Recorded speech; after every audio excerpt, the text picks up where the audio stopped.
Hi అండి, అందరికీ నమస్కారము. ఈరోజు వీడియోలో వచ్చేసి మన ఇల్లు ఎప్పుడు సిరి సంపదలతో నిండి ఉండాలి అంటే ఎలాంటి నియమాలు పాటించాలి అనే చాణక్యుడు చెప్పిన నియమాలు ఏమిటో తెలుసుకుందాం. ఆచార్య చాణక్యుడు చెప్పిన జీవన విధానాల గురించి మనందరికీ తెలుసు. ఆచార్య చాణక్యుడు అతడి కాలంలో అత్యంత జ్ఞానవంతుడిగా కూడా పేరు పొందాడు. తన జీవిత కాలంలో ఆయన అనేక రకాల విధానాలని రచించాడు. వాటిల్లో ఒకటి నీతి శాస్త్రము. అదే చాణక్య నీతిగా ప్రసిద్ధిగాంచింది. ఈ విధానాలలో ఆచార్య చాణక్యుడు రాత్రి పడుకునే ముందు ఎల్లప్పుడూ గుర్తుంచుకోవలసిన కొన్ని విషయాలను ప్రస్తావించాడు.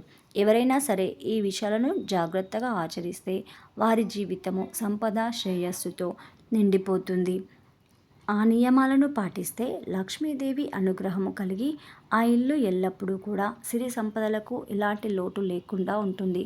కనుక ప్రతిరోజు రాత్రి పడుకునే సమయంలో పాటించాల్సినటువంటి కొన్ని నియమాలు ఏమిటో ఇప్పుడు తెలుసుకుందాం. ఇంటి ప్రధాన ద్వారం శుభ్రం.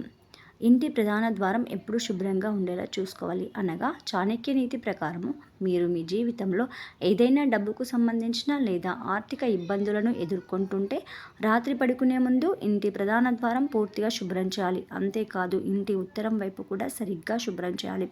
ఇలా చేయడం వలన లక్ష్మీదేవి అనుగ్రహం కలిగి ఆ ఇంట్లో లక్ష్మీదేవి అడుగు పెడుతుంది.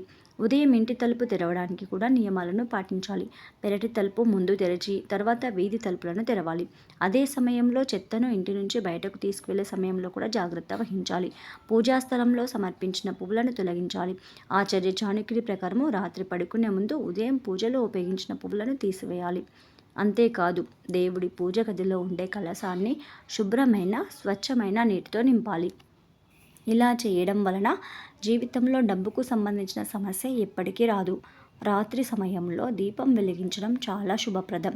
జీవితంలో ఎదురయ్యే ప్రతికూలతను తొలగించాలనుకుంటే రాత్రి సమయంలో దీపం వెలిగించడం చక్కటి పరిష్కారం. ఆ దీపంలో 2 లవంగాలను వేసి వెలిగించినట్లయితే ఇంకా శుభప్రదం.